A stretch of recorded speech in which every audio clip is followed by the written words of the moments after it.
എന്റെ മക്കളെ SSF-ലല്ലാതെ ഇനി പ്രവർത്തിക്കാൻ വിടില്ല. കബീർ സഖാഫിയുടെ മഹത്വം ഞങ്ങളെ അതിന് പ്രേരിപ്പിക്കുകയാണ്. എന്റെ ചെറുപ്പക്കാരെ, SYS-ലല്ലാതെ നമ്മൾ പ്രവർത്തിക്കാൻ ഇനി പോകുന്നില്ല. മറ്റ് രാഷ്ട്രീയ സംവിധാനങ്ങളൊക്കെ അതാതിന്റെ സമയത്ത് ഒരു ജനാധിപത്യ രാജ്യമെന്ന നിലക്ക് നമുക്ക് ഉപയോഗിക്കാം. അന്ന് നല്ല വിവേചന മനസ്സോടെ തന്നെ അത് കൈകാര്യം ചെയ്യാം. രാഷ്ട്രീയം വേണ്ടെന്നല്ല, വേറെ ഒരു കൂട്ടായ്മയും അംഗങ്ങളാകണ്ടെന്നല്ല, മറിച്ച് നമ്മുടെ പ്രധാന ലക്ഷ്യം അഹ്ലുസുന്നത്തി വൽ ജമാഅത്താകുന്ന തനിമയാകുന്ന ഇസ്ലാമിന് ഖിദ്മത്തെടുത്തു നീങ്ങാനുള്ള പാതയാണ്. അതിന് നമുക്ക് ആയത്തും ഹദീസും തെളിവാണ്, റസൂലുള്ളാഹി തങ്ങളും സഹാബത്തും തെളിവാണ്, താബിഈകളും തബഉ താബിഈകളും തെളിവാണ്, ഇന്നലെ വരെയുള്ള ഔലിയാക്കൾ തെളിവാണ്. അതിന്റെ കൂടെ ഒരു തെളിവ് കൂടി അല്ലാഹു ഈ നാട്ടിലെ ഉമ്മമാർക്ക് ഉപ്പമാർക്ക് തന്നിരിക്കുന്നു. ആ തെളിവ് കബീർ സഖാഫിയാണ്. പ്രസംഗിച്ച കബീർ സഖാഫിയെ കുറിച്ചുള്ള അഭിപ്രായങ്ങളിൽ അന്തരമുള്ളൊരു മനുഷ്യൻ പോലും ഇവിടെയില്ല, ഒരു പുൽക്കൊടി പോലുമില്ല. അല്ലാഹുവിന്റെ അനുഗ്രഹത്താൽ ദീനീ പ്രവർത്തന രംഗത്ത് നിറഞ്ഞു നിന്ന കബീർ സഖാഫി ദുനിയാവിൽ അല്ലാഹു തന്ന ഒരു തെളിവാണെന്ന് കൂടി മുന്നിൽ വെച്ച് മക്കളെ സുന്നത്ത് ജമാഅത്തിന്റെ പ്രവർത്തന രംഗത്ത് ആഖിറം സന്തോഷിക്കാൻ, സ്വർഗപ്രവേശനം സാധ്യമാക്കാൻ വിടണേ ഉമ്മമാരെ, ഉപ്പമാരെ. ഞാൻ ഇന്ന് വളരെ നേരത്തെ ഇവിടെ എത്തി. ഈ അനുസ്മരണ പരിപാടിക്ക് മുന്നോടിയായി ഇവിടെ ഒരു വലിയ ദീനിയായ മജ്ലിസ് നടന്നിരുന്നു. കുട്ടികൾ ഇന്ന് കൂടുതൽ പേര് കബീർ സഖാഫിക്ക് ദ്വാരക്കാൻ, അതാ നമ്മുടെ അബ്ദുൾ റഷീദ് ബാക്കവിയുടെ ദർസിലെ കുട്ടികൾ മുഴുവനും ഇന്ന് ഈ നാട്ടിലുണ്ടായിരുന്നു. അവരുടെ നല്ല ദീനിന്റെ സദസ്സിലേക്ക് ഒന്ന് വരണമെന്ന് കരുതി നേരത്തെ ഇവിടെ എത്തി. നിങ്ങൾ അറിഞ്ഞോ, കബീർ സഖാഫിയുടെ മുറ്റത്ത് നിന്ന് ഇപ്പോൾ ഈ സദസ്സ് നമുക്ക് ഖിദ്മത്തെടുത്ത് നേതൃത്വം നൽകുന്ന പ്രിയപ്പെട്ട അബ്ദുൾ റഷീദ് മുസ്ലിയാർ, അബ്ദുൾ റഷീദ് ബാക്കവി എന്നോട് പറഞ്ഞു, 90 മുതഅല്ലിമീങ്ങൾ ഈ നാടിന്റെ സന്തതികളാണ്. അവരുടെ വാപ്പമാരുമ്മമാര് ഇന്നവരോതിയ ഖുർആനിലെ ആയത്തുകൾ കേട്ട് സന്തോഷിച്ചിട്ടുണ്ട്. ഇന്നവര് പാടിയ പാട്ടുകൾ, അല്ലാഹുവിന്റെ റസൂലിന്റെ മദ്ഹുകൾ കേട്ടവര് സന്തോഷിച്ചിട്ടുണ്ട്. ഒരു ശിഷ്യൻ വളർന്നു വന്ന് നിക്കാഹിന് പാകപ്പെട്ട സമയമായപ്പോ ആ നിക്കാഹ് നടത്താൻ തെരഞ്ഞെടുത്തത് ഈ ദീനിന്റെ മജ്ലിസിലാണ്. അല്ലാഹുവേ, ഇത്രയും വലിയ മഹത്വം നാഫിയായ ഇൽമിനല്ലാതെ വേറെ എവിടെയുണ്ട് ഉമ്മ, എവിടെയുണ്ട് ഉപ്പ? അവസാനം ഒരു മനുഷ്യൻ മരിക്കുമ്പോൾ അവന്റെ അമല് മുഴുവനും അവന് മുറിഞ്ഞു പോകും. കാണാതെ പഠിച്ചു വച്ചു തൽക്കീനെന്ന് കരുതി മലക്കുകൾക്ക് മറുപടി പറയാമെന്ന് കരുതണ്ട. നബിതങ്ങളുടെ തൊട്ടു മുമ്പിൽ താമസിക്കുന്ന പ്രതിപക്ഷ നേതാവ് അബൂജഹൽ ലഅനത്തുല്ലാഹി അലൈഹി ഏറ്റവും കൂടുതൽ ഒരുപക്ഷെ നബിതങ്ങളെ കണ്ടത്, മുഹമ്മദുർ റസൂലുള്ളാഹിനെ കണ്ടത് ചിലപ്പോ അവനായിരിക്കാം. പക്ഷേ ഖബറിൽ വെച്ചവനോട് ചോദിക്കുമ്പോ ഇതാരാണെന്ന് നബിതങ്ങളെ കാണിച്ച് ചോദിക്കുമ്പോ അവൻ പറയും, എനിക്കറിഞ്ഞുകൂടാ. അതുകൊണ്ട് റെഡിമെയ്ഡ് ആൻസറിന് യാതൊരു സ്ഥാനവുമില്ലാത്ത ഖബർ ലോകം, അതേപോലെ എന്തെങ്കിലും കസരത്ത് കാണിച്ച് രക്ഷപ്പെടാൻ പറ്റാത്ത ഖബറിന്റെ ലോകം, മാത്രമല്ല മഹ്ശറിലെ വിചാരണയിൽ ഒരു അഡ്വക്കറ്റിന്റെ നാവിന്റെ കസരത്ത് കാണിക്കാമെന്ന് കരുതാൻ പറ്റാത്ത ലോകം. അവിടെ രക്ഷപ്പെടണ്ടേ? 3 കാര്യം അവശേഷിക്കും കേട്ടോ. വലതും സാലിഹുൻ യദ്ഉ ലഹു, അവർക്ക് വേണ്ടി ദ്വാരക്കുന്ന സാലിഹായ മകനാണ്, സാലിഹായ സന്താനമാണ്. രണ്ടാമത്തതോ ഇൽമുൻ യുന്തഫഉ ബിഹി, നാഫിയായ ഇൽമാണ്, സദഖത്തുൻ ജാരിയ, ലോക പ്രശസ്തിക്ക് വേണ്ടിയല്ല റബ്ബിന്റെ പൊരുത്തത്തിന് വേണ്ടി നൽകിയ സദഖയാണ്. ഈ 3 സ്വത്ത് സമ്പാദിച്ചവര് രക്ഷപ്പെട്ടു, അല്ലാത്തവരെത്ര കേമന്മാരായാലും നഷ്ടപ്പെട്ടു മക്കളെ. അതുകൊണ്ട് ഉണർത്തുപാട്ട് കിട്ടുന്നവർ ഭാഗ്യവാന്മാരാണ്.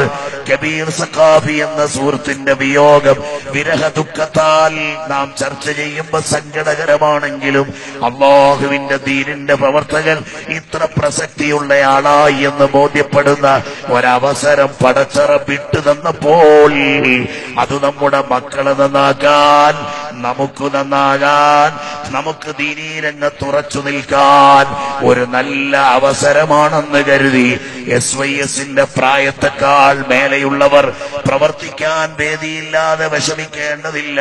കേരള മുസ്ലിം ജമാഅത്ത് എന്ന പേരിൽ എല്ലാ അഹ്ലുസുന്നത്തി വൽ ജമാഅത്തിന്റെ പ്രവർത്തകർക്കും ഒരുമിച്ച് കടക്കാൻ, ഒരുമിച്ച് വേദിയാകാൻ സമ്പന്നമായൊരു സംഘടനാ സംവിധാനം അല്ലാഹു നമുക്ക് നൽകിയിട്ടുണ്ട്. ഇപ്പോൾ അങ്ങനെ ഒറ്റ കുടുംബമായി ചേരാം, ഈ സ്നേഹം കലവറയില്ലാത്തതാക്കാം. റബ്ബിന്റെ പ്രത്യേക കോടതിയിൽ അല്ലാഹുവിന്റെ ദീനിന് ഖിദ്മത്തെടുത്തതിന്റെ പേരിൽ രക്ഷപ്പെടാൻ പറ്റുന്ന സാഹചര്യം നമുക്കൊരുക്കാം. അവസാനം അഷ്റഫുൽ ഖൽഖ് സയ്യിദുനാ വഹബീബുനാ മുഹമ്മദുർ റസൂലുള്ളാഹി തങ്ങളുടെ ജിവാറിൽ, അവിടുത്തെ ജന്നാത്തുൻ നഈമിൽ നമുക്ക് ഉപകരിക്കാം.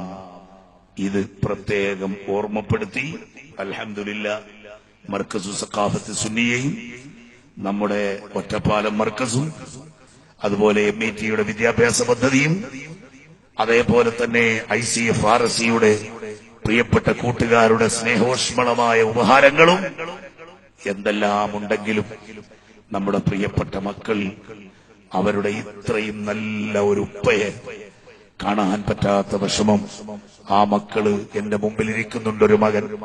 പടച്ചവനെ, ആ കുട്ടികളുടെ ആരുടെയും കൽബിൽ അങ്ങനെ ഒരു പ്രയാസത്തിനിടവരുന്ന, അനാഥത്വത്തിന്റെ കയ്പ് നീരനുഭവപ്പെടുന്ന ഒരു നിമിഷം പോലും വഫൗഖ തദ്ബീരിനാ ലില്ലാഹി തഖ്ദീറു, എന്തെല്ലാം കണക്കുകൂട്ടലുകൾ നമുക്കുണ്ടായാലും, എന്തെല്ലാം സെറ്റപ്പുകൾ നമുക്കുണ്ടായാലും അതിന്റെ മേലെയാണ് അല്ലാഹുവിന്റെ തഖ്ദീർ.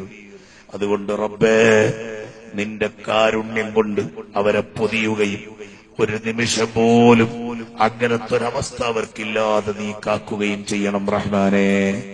കബീർ സഖാഫി എന്ന ഉപ്പ ഇല്ലാത്തതിന് പകരം ഉപ്പ എന്ന് വിളിക്കാൻ പറ്റുന്ന ഉപ്പാപ്പ അവരുടെ മുന്നിലുണ്ട്. പ്രായമുള്ള ആ ഉപ്പക്ക് ആഫിയത്തുള്ള ദീർഘായുസ് ഈ മക്കൾക്കും കൂടി ഗുണകരമായ നിലയിൽ നീ നൽകണം റഹ്മാനേ. എല്ലാവിധ റാഹത്തും നൽകി അനുഗ്രഹിക്കണം അല്ലാ. ഇവിടുത്തെ പ്രവർത്തകർ അന്നു മുതൽ കബീർ സഖാഫിയുടെ സ്മരണകളുമായി ഓടി നടന്ന് ദുആയിരപ്പിക്കുകയും ജനാസ നിസ്കരിപ്പിക്കുകയും എല്ലാവരും മജ്ലിസുകൾ സംഘടിപ്പിക്കുകയും ഇന്ന് ഈ നിറഞ്ഞ സദസ്സ് ഒരുക്കുകയും ചെയ്തു. ഗൾഫിലെ പ്രവർത്തകർ, കൂട്ടുകാർ, അവർ കാണിക്കുന്ന പ്രത്യേകമായ സ്നേഹത്തെ വാക്കുകൾ കൊണ്ട് വിവരിക്കാൻ പോലും സാധ്യമല്ല. ഒരു ദിവസം അവിടെ ചെന്ന് എനിക്ക് കാണാൻ കഴിഞ്ഞതാണ്. അതുകൊണ്ട് പ്രിയപ്പെട്ടവരെ, നമുക്കിതെല്ലാം തന്ന കബീർ സഖാഫിക്ക് ഇത്രയും വലിയ മഹത്വമുള്ള ഒരു ജീവിതം നയിക്കാൻ എല്ലാ പ്ലാറ്റ്ഫോമും ഒരുക്കിയത് സയ്യിദുൽ വജൂദി ഹബീബുനാ റസൂലുള്ളാഹി തങ്ങളാണ്. ആ തങ്ങളുടെ പൊരുത്തം, അവിടുത്തെ ഇഷ്ടം നമുക്ക് സമ്പാദിക്കണം. അവിടുത്തെ റബീഉൽ അവ്വലിന്റെ നാളുകൾ കഴിഞ്ഞുപോയ വിഷമം കബീർ സഖാഫിയുടെ വിയോഗത്തെക്കാൾ വലുതായ ഒരു വിരഹദുഃഖമായി വിശ്വാസികളുടെ മനസ്സിൽ വന്നപ്പോൾ അള്ളാഹു നൽകിയതാണ് അവിടുത്തെ കുടുംബത്തിൽ 12ാമത്തെ പരമ്പര. ഒരു നൂറ്റാണ്ട് കാലം ജീവിച്ച് ഉപ്പാപ്പ റസൂലുള്ളാഹി സ്വല്ലല്ലാഹു അലൈഹി വസല്ലമ തങ്ങളുടെ ദീന ഹയാത്താക്കിയാൾ എന്ന് മുഹീദ്ദീൻ എന്ന അപരനാമം ലഭിച്ച് ഇന്ത്യ രാജ്യമെന്ന് നമ്മൾ ജീവിക്കുന്ന രാജ്യത്ത് പോലും ഖാജ മുഈനുദ്ദീൻ തങ്ങളവറുകളെ സുൽത്താനുൽ ഹിന്ദായി പ്രഖ്യാപിച്ച് മുഹീദ്ദീൻ ശൈഖിന്റെ കറാമത്ത് എന്ന് പറയട്ടെ, BJP ഗവൺമെന്റ് ഭരിക്കുന്ന ഇന്ത്യ രാജ്യത്ത് മോഡി അടക്കം, നേരത്തെ വാജ്പേയി ഗവൺമെന്റ് ഭരിച്ചിരുന്നപ്പോ വാജ്പേയി അടക്കം എല്ലാ നേതാക്കളും സുൽത്താനുൽ ഹിന്ദിന്റെ അടുക്കൽ വന്ന് സിഗ്നേച്ചർ ചെയ്യാതെ അധികാരത്തിൽ തുടരുന്നില്ല. അപ്പോൾ ഇന്നും അവരും സമ്മതിക്കുന്നു സുൽത്താനുൽ ഹിന്ദാണ്. ഞാൻ ഓർത്തുപോകുന്നു, കഴിഞ്ഞ BJP ഗവൺമെന്റിന്റെ കാലഘട്ടത്തിൽ പർവേസ് മുഷറഫ് പാകിസ്ഥാൻ പ്രസിഡന്റ് ആയിരുന്നു. അദ്ദേഹം ഒരിക്കൽ ഇന്ത്യ സന്ദർശിച്ചപ്പോൾ അജ്മീറിൽ പോകാൻ അവസരമുണ്ടായില്ലെന്ന പരാതി തിരിച്ച് പാകിസ്ഥാനിൽ ചെന്നിട്ട് ഇന്ത്യയിലേക്ക് ഫാക്സ് ചെയ്തു. അന്ന് ജസ്വന്ത് സിംഗ് ആയിരുന്നു ഫോറിൻ മിനിസ്റ്റർ.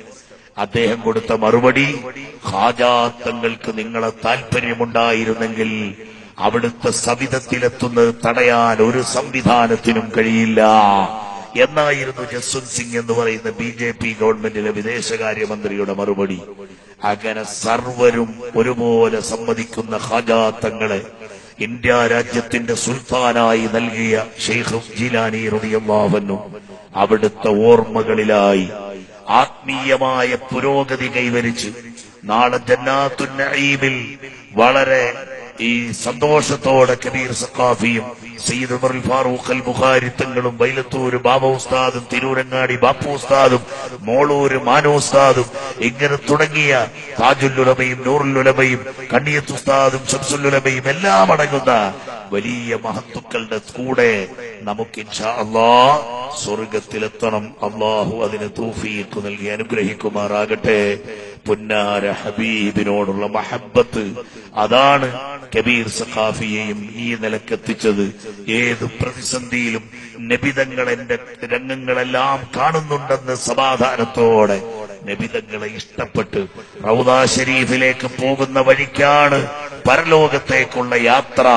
അല്ലാഹു സുബ്ഹാനഹു വ തആല ഹബീബ് നബിതങ്ങളെ അങ്ങേയറ്റം മഹബ്ബത്ത് വെച്ച് പടക്കളത്തിൽ വെച്ച് സ്വന്തം ശരീരം സമർപ്പിച്ചുകൊണ്ട് പുന്നാര റസൂലുള്ളാഹി തങ്ങളെ സംരക്ഷിക്കാൻ തയ്യാറായ അംറു ഇബ്നുൽ ജമൂഹ് റളിയല്ലാഹു അൻഹുവിനെ പോലെയുള്ള മഹത്തുക്കൾ, അവര് ആ കാണിച്ച പാത, ആ മഹബ്ബത്തിന്റെ മഹത്വം അത് നമ്മുടെ ജീവിതത്തിൽ ഉൾക്കൊണ്ട് എപ്പോഴും നബി സല്ലല്ലാഹു അലൈഹി വസല്ലമ തങ്ങളുമായുള്ള ബന്ധം ശക്തിപ്പെടുത്താൻ ആവശ്യമായ സ്വഭാവവും പ്രവർത്തനവും ദീനീ രംഗത്തെ ഖിദ്മത്തുമെല്ലാം കൂട്ടിയോജിപ്പിച്ച് നമുക്ക് അവസാനം അവിടുത്തെ പൊന്നുമുഖം കണ്ട് ലാ ഇലാഹ ഇല്ലല്ലാഹ് ഉറക്ക ചൊല്ലി സ്വർഗം കണ്ട് റസൂലുള്ളാഹി തങ്ങളെ കണ്ട കണ്ണ് അടയ്ക്കാൻ റബ്ബേ ഞങ്ങൾക്ക് ഈ പറയപ്പെട്ട മഹത്തുക്കളുടെ ഒക്കെ ബറക്കത്ത് കൊണ്ട്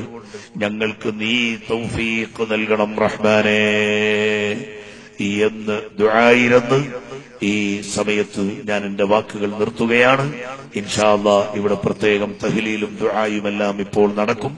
അതിൽ കൂട്ടത്തോടെ സംബന്ധിക്കാൻ റോഡിലുമൊക്കെ നിൽക്കുന്ന ആളുകൾ, സൗകര്യപ്രദമായി ഇരിക്കേണ്ട ആളുകൾ സദസ്സിലേക്ക് വന്ന് കുറഞ്ഞ മിനിറ്റുകൾ കൊണ്ട് തൽക്കാലം മനസ്സില്ലാ മനസ്സോടെ വിവരണങ്ങൾ എവിടെയും എത്തിക്കാൻ കഴിയാതെ കബീർ സഖാഫിയുടെ ആഗ്രഹപ്രകാരം നേരത്തെ സൂചിപ്പിച്ചതുപോലെ ഒരു 100 പ്രവർത്തകരെ കബീർ സഖാഫിയുടെ ഓർമ്മയ്ക്കായി ഈ നാട്ടിൽ നിന്ന് നാം ഉണ്ടാക്കിയെടുക്കുമെന്ന് സംഘടനാ സാരഥികൾ പ്രതിജ്ഞ ചെയ്ത് നമുക്ക് ഇൻഷാ അല്ലാഹ് പിരിയാം. അല്ലാഹു സുബ്ഹാനഹു വ തആല ഇവിടെ കൂടിയ വളരെ കൂടുതൽ ഉമ്മമാര്, പെങ്ങന്മാര്, അല്ലാഹുവേ അവരുടെ ഖൽബുകൾ നീ റാഹത്തിലുമാക്കി അവരെയും ഞങ്ങളെയും നീ സ്വർഗീയ ആരാമത്തിൽ സംഗമിപ്പിക്കണം റഹ്മാനെ. ഈ പരിപാടി സംഘടിപ്പിച്ചതിന് കുറെ ചെലവുകളൊക്കെ ഉണ്ടാകും. അന്നു മുതൽ എല്ലാ പരിപാടികളിലും സംഘടനാ നേതൃത്വം ആ കാര്യങ്ങളൊക്കെ ഭംഗിയായി നിർവഹിക്കുന്നത് നിങ്ങളൊക്കെ സഹകരിക്കുന്നത് കൊണ്ടും സഹായിക്കുന്നത് കൊണ്ടുമാണ്.